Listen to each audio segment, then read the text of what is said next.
Ikaraboshana. Keribazia. Shalom, shalom, shalom. Soyez bénis, soyez bénis. Soyez bénis abondamment. Que le Dieu de la Bible soit votre partage. Que la bénédiction de Dieu soit votre partage. Soyez bénis. Nous allons passer un temps pas très long, relativement court. Vu que ce soir, nous n'avons pas beaucoup de temps, nous courons derrière un vol, derrière un avion. Alors, shalom, shalom, shalom. Partagez, partagez, partagez. Invitez les amis, taguez, partagez, partagez, partagez. Que nous soyons à plusieurs. Soyez bénis, vous qui vous connectez. Vous qui vous connectez déjà, soyez bénis. Shalom. Est-ce que vous pouvez nous dire votre shalom, vous nous suivez à partir de quel pays, de quelle ville? Vous nous suivez à partir d'où? À partir d'où? Soyez bénis, soyez bénis. Signalez, signalez. Vous me suivez d'Abidjan, des États-Unis, de l'Europe, France, Belgique, Congo-Kinshasa. Soyez bénis, soyez bénis, soyez bénis. Abidjan, soyez bénis de partout où vous nous suivez, de Haïti, soyez bénis. Que Dieu vous comble de ses grâces, que Dieu vous comble de ses bénédictions. J'attends que vous puissiez vous connecter, que vous puissiez vous connecter. Soyons plusieurs à se connecter, à partager ces moments de grâce, ces moments de faveur. Voilà.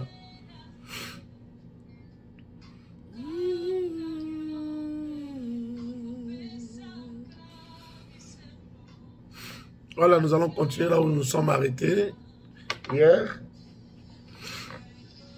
Nous étions en train de parler des ennemis de la famille, les ennemis de la famille.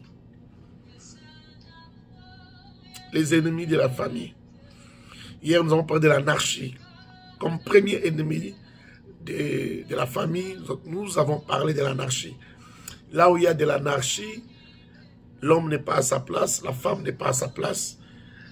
Et ça crée beaucoup de problèmes, beaucoup de désordres.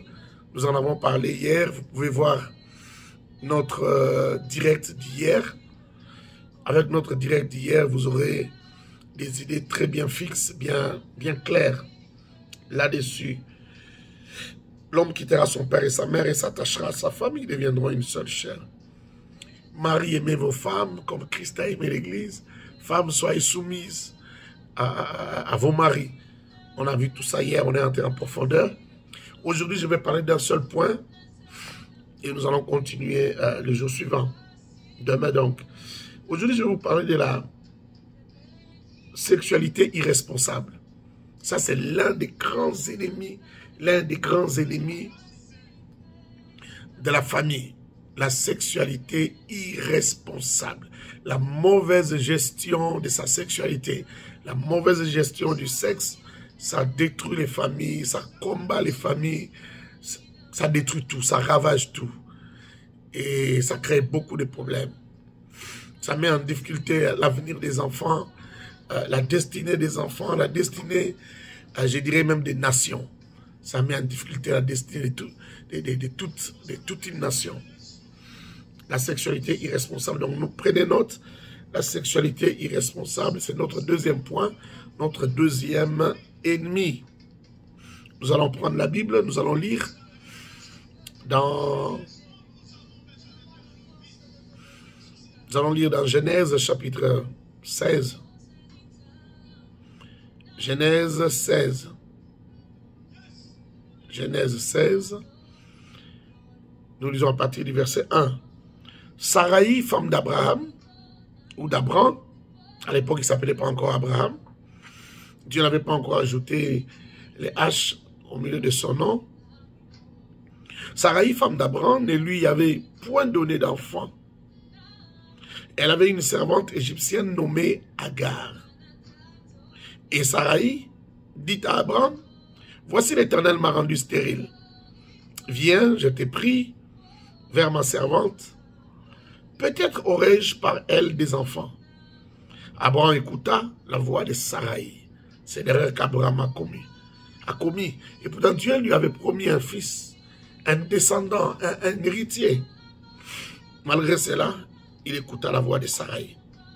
Alors Saraï, femme d'Abraham, prit Agar l'égyptienne, sa servante, et la donna pour femme à Abraham. Son mari, après qu'Abraham eut habité 10 années dans les pays de Canaan, il alla vers Agar et elle devint enceinte. Quand elle se vit enceinte, elle regarda sa maîtresse avec mépris. Tout commence par là. Elle regarda sa maîtresse avec mépris. Et Saraï dit à Abraham, « L'outrage qui me fait retomber sur toi. » Attends. Et Saraï dit à Abraham, « L'outrage qui me fait retombe sur toi. J'ai mis ma servante dans ton sein, et quand elle a vu qu'elle était enceinte, elle m'a regardé avec mépris. Que l'Éternel soit juge entre moi et toi. » Abraham répondit à Saraï, « Voici ta servante est en ton pouvoir. Agis à son égard comme tu le trouveras bon. » Alors Saraï la maltraita et Agar s'enfuit loin d'elle. Nous connaissons toute cette histoire. Apparemment, c'était avec l'autorisation. C'était une bonne chose, mais c'était avec l'autorisation de Sarah.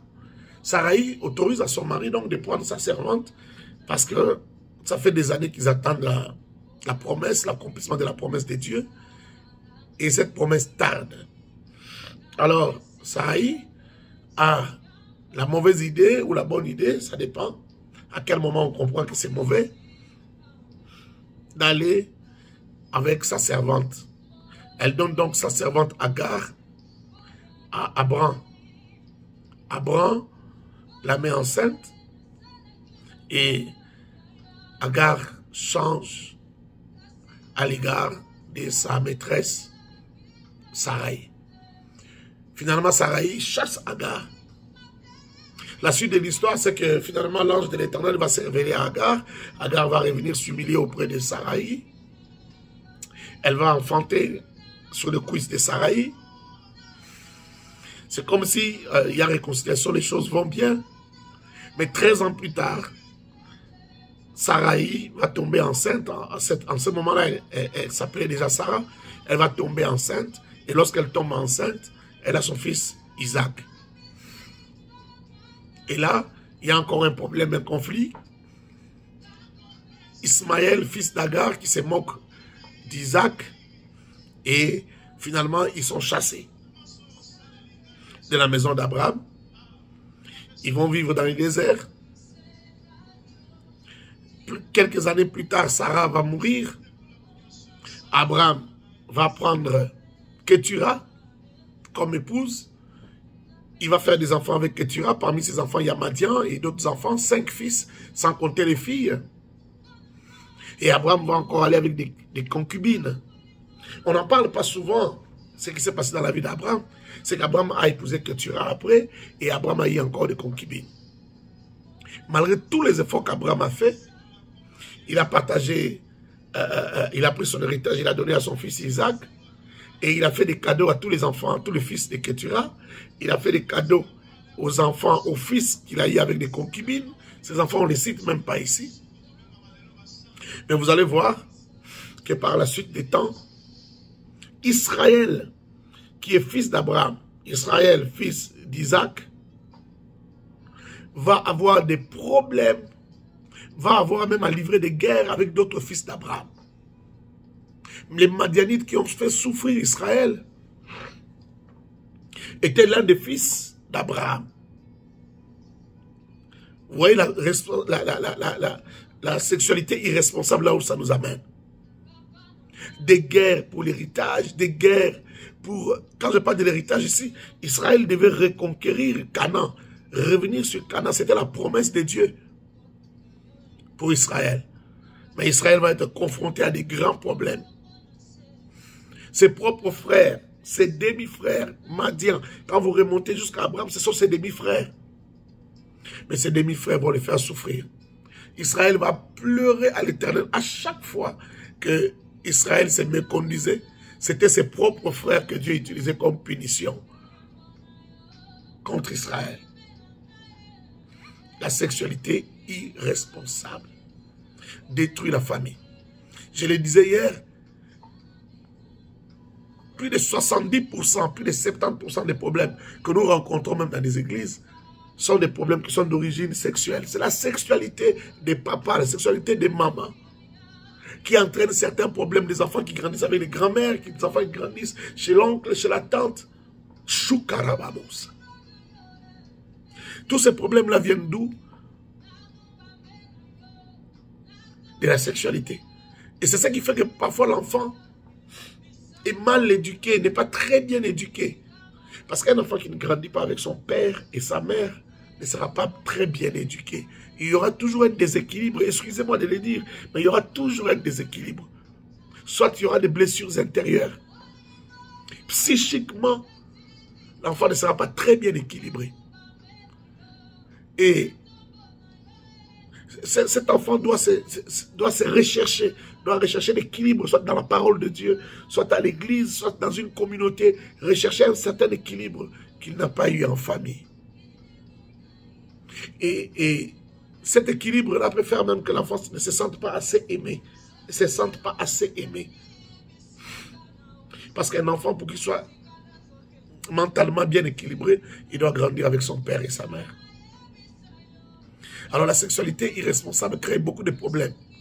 Les problèmes continuent jusqu'à aujourd'hui. Israël, l'État d'Israël, les Juifs ont des problèmes avec les Arabes. L'État d'Israël est menacé par l'Iran. Aujourd'hui, et par d'autres États arabes. Ces menaces-là, c'est à cause de ce qui s'est passé avec Abraham, Sarah et Agar. Les problèmes persistent jusqu'à aujourd'hui. Lorsque Agar était enceinte, l'ange de l'Éternel lui dira que tu mettras au monde un fils, un prince. Et lui, à son tour, lui aura... Des rois sortiront de lui. Mais ce fils-là sera un âne sauvage. Tous seront contre lui et lui sera contre tous. Il habitera en face de ses frères. Et c'est ce que ces nations arabes sont. Toujours en guerre, en conflit.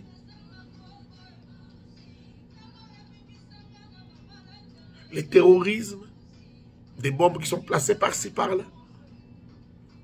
Le conflit est apparemment jusqu'à ce que nous quitterons la terre, ce conflit ne finira pas. Mais tout est parti d'une sexualité irresponsable de la part d'Abraham, notre père dans la foi. Bien qu'il soit bien aimé de Dieu, mais sa sexualité ne nous a pas épargnés. N'a pas épargné l'humanité. Regardez Madian qui combat Israël. Alors j'aimerais dire à quelqu'un, on doit faire très attention. Vous devez savoir que la sexualité irresponsable est un grand ennemi à la famille. Quand vous sortez dehors pour aller prendre une femme, vous êtes infidèle à votre femme. Vous sortez dehors pour aller prendre un homme, vous êtes infidèle à votre mari. Et c'est il y a beaucoup d'infidélité de femmes aussi, que l'on cache, que l'on garde, mais qui existent. Et qu'est-ce qui va se passer? C'est que l'harmonie conjugale, lorsqu'un homme et une femme sont une seule chair, il y a une certaine harmonie spirituelle qui existe entre les deux. Et cette harmonie se brise, du point de vue spirituel, se brise lorsqu'une troisième personne rentre dedans. Parce que la Bible, qu'est-ce que la Bible dit? Lorsque vous prenez une prostituée, vous allez avec, vous couchez avec, vous devenez une seule chair avec. Vous êtes déjà une seule chair avec votre épouse. Vous êtes une seule chair avec votre mari. Vous ajoutez une troisième personne. Spirituellement, même au lit, vous n'êtes pas à deux. Au lit, vous êtes à 3, à 4, à 5. Parce qu'à chaque fois que vous entrez en collision avec une personne, toutes les personnes qui sont en unité d'esprit avec, sont aussi en unité d'esprit avec vous. Donc il y a des gens qui dorment au lit, pas à deux, Mais à 4, à 5, à 6, à 7, à 8, un rabbin faisait remarquer, c'est pourquoi certains lits se cassent. Apparemment, vous ne pesez pas tellement, mais les lits se cassent parce que spirituellement, vous n'êtes pas à deux. Vous n'êtes pas à deux. Et cette sexualité-là, ça crée des problèmes, des dégâts terribles. Déjà, j'ai parlé de l'harmonie conjugale. L'harmonie conjugale se brise. Et vous êtes dans un foyer où on se chamaille tout le temps. La complicité spirituelle se brise. Les nerfs se chauffent pour un petit rien. Pour un petit rien, on se tiraille. Pour un petit rien, c'est de l'incompréhension. Une incompréhension telle que ça vous crée des problèmes. Si vous ne faites pas attention, vous vous séparez. Vous divorcez, mais vous divorcez parce qu'au départ, il y avait déjà l'infidélité qui était là. Vous voyez? Ce n'est pas pour rien que vous ne vous entendez pas bien. Ce n'est pas pour rien que vous vous posez la question, mais pourquoi on se chamaille toujours, moi et mon mari? Pourquoi moi et ma femme, on se chamaille toujours? Parce que spirituellement, vous n'êtes pas en union, en unité d'esprit. Il y a le serpent qui est déjà entré. Il y a le serpent qui est déjà entré au milieu de vous. Mais vous ne le savez pas, vous ne le croyez pas. Parfois même, vous faites des songes, mais vous ne croyez pas en ce que vous voyez dans vos songes.